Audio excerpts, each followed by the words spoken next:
Hello, everyone. Welcome back to another reaction. Since that's what I do best, the only thing I could do to gain an audience here, nearly 300, by the way, which is awesome. This is a new channel. I've been watching them off this channel, and I like them. I like him. He's cool. Basically, breaks down the runs of horrible or sometimes good wrestlers and horrible runs they had. But I do really enjoy this. This is Marky D123, Vladimir Kozlov, WWE's failed main eventer. Vladimir Kozlov was not good, but he did have some potential there to be like a mid-card guy eventually or something. But anyway, the original video as well as Marky D123's channel will be linked in the description. Go support them any way you possibly can. Like, comment, subscribe to them, all that good stuff. And if you have anything you want me to react to, go and let me know in the comment section down below. I read every single comment. Let's go. Show it, man! Give me a sec here. There we go. Show it, man! Alright, it's the Hawk.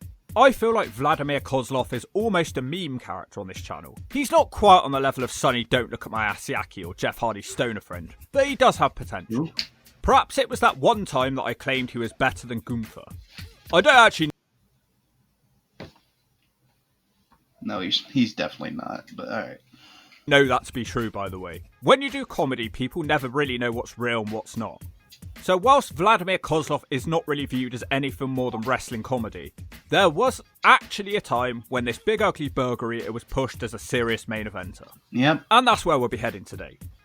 This guy beat The Undertaker clean. No cheating. He beat The Undertaker clean. Was Kozlov actually bad? Where did his push go wrong? And in hindsight, was there any way to make this work? We'll find out in today's episode of Hawkseye Hindsight. Was it bad or was it alright? The Moscow Mauler debuted on SmackDown in April 2008 after an almost 2-year stay in WWE developmental. Vladimir Kozlov is actually from Ukraine, which I never knew. He was born in the capital Kiev. I guess the Ukrainian urinal didn't quite cut it. He does have a legit background in kickboxing and grappling. He's billed at 6'6" and 300 pounds. Kozlov would get a slow and patient build up on SmackDown. There was no rush here, as each week he beat up jobber after jobber after jobber. He actually made his debut in a 1-minute squash match against Shawn Michaels' cousin. Most of these jobbers were relatively unknown guys, so there was no real risk here. A lot of his moves were essentially treating Kozlov like a battering ram. It took a while for him to decide on an actual finisher, which you think he would have done during his 2 years in developmental. Kozlov enters to no music for the first couple of months. I think they were going for a guy that's all business and not flash aesthetic. Perhaps they thought this made him more intimidating.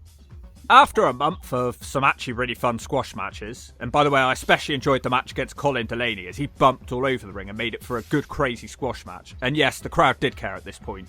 They oohed and ahed at his destruction and chanted USA to try and annoy Kozlov. He then moved on to beating on the cruiserweight division. Funaki didn't put up a fight, the stoner friend didn't have a chance, and jobber Stevie Richards couldn't last more than 3 minutes, no matter how many YouTube videos he made about it. Kozlov did eventually get music, which was someone muttering something in Russian over rock music. SmackDown must have had a hell of a lot of jobbers at the time because they kept feeding new faces to the monster Kozlov. After an entire 4 months of no... It might have been local talents. You know, they just hire local talents for a one-off thing. Or maybe they just had people from developmental come up who never made it, you know? Challenge, Vladimir briefly goes face to face with the Big Show, and he does manage to knock him down, which is quite heavily put over by the commentary team. From this point on, Kozlov starts demanding better competition. I don't blame him. Could you imagine being completely undefeated for 4 months and the best challenge they can find for you is Stevie Richards? The first actual challenge that he has is against fellow big man Festus. Festus actually had him beat multiple times, but he was too dumb to finish off the Ukrainian urinal. The Kozlov headbutt finishes him off, and it's a bit like watching the Pounce. After keeping up his momentum by seeing off 2 jobbers in a handicap match, he finally decides to tell us a bit more about himself, and it's here that the first problems arise. His accent is just too thick. Even when he speaks English, it's difficult to... I love double E. That's what he said on his, not his debut, but his first appearance on TV, at least on WWE. I think it was SmackDown he was on, and he was a part of the crowd, and he was like given a microphone to speak. And I couldn't understand him for the most part. The only thing I could understand is, I love double E, and that was it. To catch everything that he says. He tries to make the point that he demands better competition, and this issue is finally set up on an episode of SmackDown where he has a stare down with then WWE Champion The Game Triple H. This is actually a pretty cool moment as Kozlov stares a hole into Triple H. He does finally stop gorming out and they brawl, ending with Kozlov's massive meatball head smashing Triple H down. The crowd are booing, and everything seems to be working out well. He also took out the Great Khali, who surprisingly around this time was seen as a main eventer. And I'm not even trying to be funny. He battled Kane at WrestleMania. He also won the World Heavyweight Championship. Vince was big on these type of people. But I would rather see Kozlov in the main event than the Great Khali. Surely you guys agree with that. The next week he really ramps things up. He destroys Jeff Hardy, who was... He fought Kane at WrestleMania, Vladimir. I would have at least watched it. Was a firm fan favourite at the top of his game. This got him some great heat from the crowd. And he isn't even done because he jumps Triple H at the end of the night. Hardy and the Game have to resort to teaming up on him and the crowd roar on with their USA chants. I'm actually a bit in shock. There's been nothing bad about this so far, but I guess he hasn't officially entered the main event yet. But he's about to. He enters the main event on SmackDown with a match against Jeff Hardy. Kozlov gets a lot of near falls with moves like headbutts and belly to bellies. Hardy really struggles to knock him down, but the Whisper in the Wind does manage the job, so Hardy does it again straight after. Vladimir just shrugs off all of that and wins with a headbutt. The biggest win of Kozlov's career will leave Jeff Hardy dumping all the way back to North Carolina. I mean, the match just wasn't that exciting. Is that going to be the issue here? Not really sure if he's going to mesh any better with Triple H. They have another face-off where Kozlov says he's already proven that he can beat the Game up, so he sees no point in fighting him again unless the belt's on the line. Triple H compares the situation to Rocky IV. The Russian is scary at first, but ultimately, America will prevail. And then Kozlov backs off from fighting Triple H. The first time he's backed down from anyone, by the way. Why make him do this? He was running through everybody. Now he's scared. Vicky Guerrero agrees that Kozlov can have a title shot. I just want to say this. The headbutt is a dumb finisher. It doesn't look like an impact. It doesn't look impactful at all. It doesn't even look like it hurts. Like, if it's just a headbutt, you could get up. If he first beats The Undertaker one-on-one. So how did Kozlov get on during his second main event? Yeah. Well, actually much better. It's a very even match where Kozlov does a great job matching The Undertaker. You actually do manage to partially suspend your disbelief that Kozlov can beat The Undertaker. I especially liked his counter of Snake Eyes into a snap slam because you don't often see that move get countered. No clean finish to this match though because Hardy attacked Kozlov with a chair, but this meant that Kozlov got a title shot. The Undertaker has the last laugh with a chokeslam. Triple H and Kozlov try to have a contract signing. It's weird seeing Kozlov with clothes on at this point. Jeff Hardy gets involved and the title match for the Survivor Series has been changed into a triple threat. Not for long though, as Jeff is pulled from the match when he's found knocked out in a staircase, so Kozlov versus the Game on pay-per-view. The paying crowd are quite frankly pissed off. They are not in the mood for this match. Only a minute in and we get loud and continuous chants of boring and we want Jeff. I can see where this crowd were coming from. I sure would have been annoyed if I'd paid to see Jeff Hardy in the main event, but instead we're getting this. Yeah. At one point, the crowd are so angry they even chant TNA.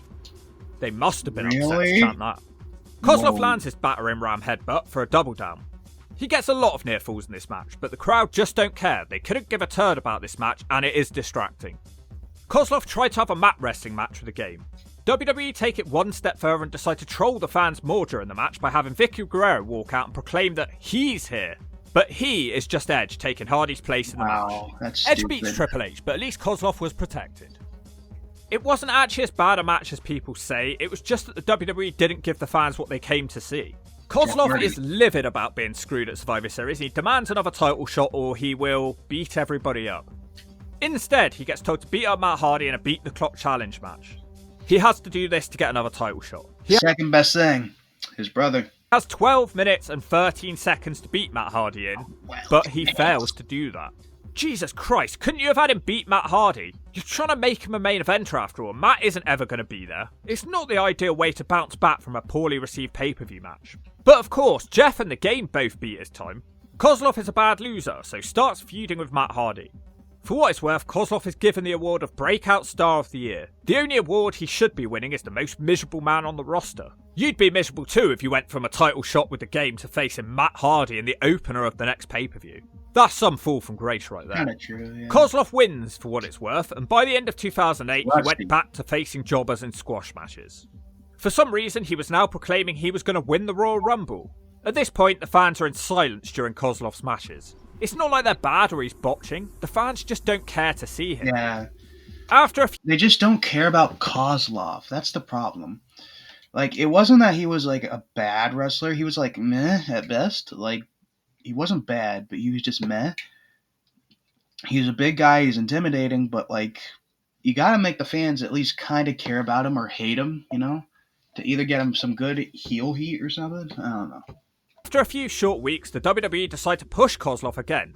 They booked him in the main event of SmackDown against Triple H once again. Not sure why they thought this was a good idea after last time.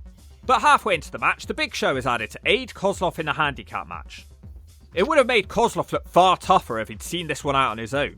It also kind of acknowledges that WWE doesn't think he's that great to keep adding other people to his matches. That's true, too. After a Big Show knockout punch, Kozlov actually pins the game 1-2-3 of Uranagi, which is the finisher that people would probably most associate with Kozlov. To be honest, even though it's a handicap match, hardly anyone ever pinned Triple H, so this was a fairly big deal. Kozlov enters the Royal Rumble 2009 at number 6. He instantly squares off with the Great Khali and eliminates him.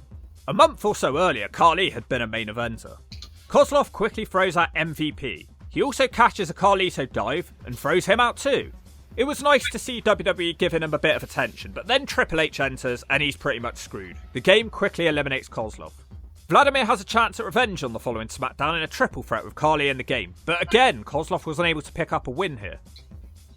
Triple H was proven to be a bit of a roadblock for Vladimir. To his credit, Kozlov manages to win a Battle Royal on SmackDown to qualify for the Elimination Chamber match, but to be honest, there was just no one important in that match. I'd be more concerned if he hadn't won this one. Elimination Chamber doesn't go well for him either. He fails to eliminate anybody, fails to do anything memorable or impressive, and he bows out quickly to an Undertaker last ride. For some reason, this loss empowered Kozlov to believe that he could break the Undertaker's WrestleMania winning streak. He was going to prove this to the fans by facing the Undertaker on SmackDown first. Now this match would be notable for a couple of reasons. Mostly because Kozlov actually beats The Undertaker in this match. Again? Now Taker lost very few matches cleanly throughout his entire career. Looking down the list of those who successfully beat the dead man fairly is like a who's who of wrestling. But Kozlov's name stands out like a sore beak on this list. So how did he do it? Well, whilst it was a squeaky clean victory, it didn't feel deserved. Kozlov didn't really damage the Taker that much. It came off more as lucky than anything else, as Kozlov turned old school into a power slam. Not even one of his finishing moves, and the crowd sounds shocked at this victory. Due to that win, it was decided that Kozlov would go over to Raw to face Shawn Michaels, with the winner going on to WrestleMania to face the Dead Man once again. Doesn't really feel like it makes sense, but just roll with it. In retrospect, this match with the Heartbreak Kid is really where the wheels come off of Kozlov's main event run. Yeah. It's not a bad match, it was just perceived as bad by HBK standards. Ultimately, Shawn beats him with the diving elbow drop and sweet chin music, ending Kozlov's undefeated run at 11 months. He would follow that up next week on SmackDown with another loss to The Undertaker. So ultimately, the whole thing felt incredibly pointless. He carried on doing the JOB in the main event for the next few weeks. It was strange seeing 11 months of hard work being completely disregarded in just a few weeks. Yeah. As soon as WrestleMania was out the way, Kozlov was drafted to ECW for 1 year before returning to Raw in a comedy tag team with Santina Marella, which is probably what he's best remembered for. Kozlov was on WWE programming for 3.5 years, but his main event run lasted less than 3 months of that. The Hawk doesn't truly think Kozlov was that bad. Yeah, he should never have been pushed to the level of victories over Jeff Hardy, Triple H, The Undertaker, but it's not like he was botchy or unbelievable. He looked like a threat, he had some decent power moves, and he could have been a fine upper mid-carder. But they just pushed him down our throats too quickly. He was too bland and perhaps a bit too boring. There wasn't really much to his character other than muttering threats in a thick Russian accent. His undefeated streak was forgettable because he really only beat 2 people of note. Streaks only really work if you slowly face stiffer and stiffer opposition. Not when you face Stevie Richards every week. He needed some more mid-card wins. It's like he jumped from the lower card to the main event overnight. He failed to excite the fans, and he didn't do enough on pay-per-view where it really mattered. Would a manager have helped him? Probably. Was his body an issue where most of the top stars were chiseled? Kozlov was carrying a bit more weight than them. Maybe. Vladimir Kozlov was not somebody to hate, but his main event run was poorly executed, and if you don't agree with that, you'll get booted. Well, I agree. He wasn't bad. He wasn't anyone to be, like, hated or despised, but, like, he just wasn't that good, you know? Like, if I were to rate him, I'd give him like a 4 or a 5 out of 10. Um, he was all right for what he was. He didn't have a really good gimmick, and his promo skills were meh. His accent was way too thick that people couldn't understand him, and it was just boring. You know, I don't know. I don't know what else to say other than that, honestly. Anyway, this was Marky D123. I agree with everything he said, honestly. Um, Anyway, the original video as well as Marky D123's channel will be linked in the description. Go support them any possible can. Like, comment, subscribe to them, all that good stuff. And if you have anything you want me to react to, go and let me know in the comment section down below. I read every single comment. That being said, bye-bye.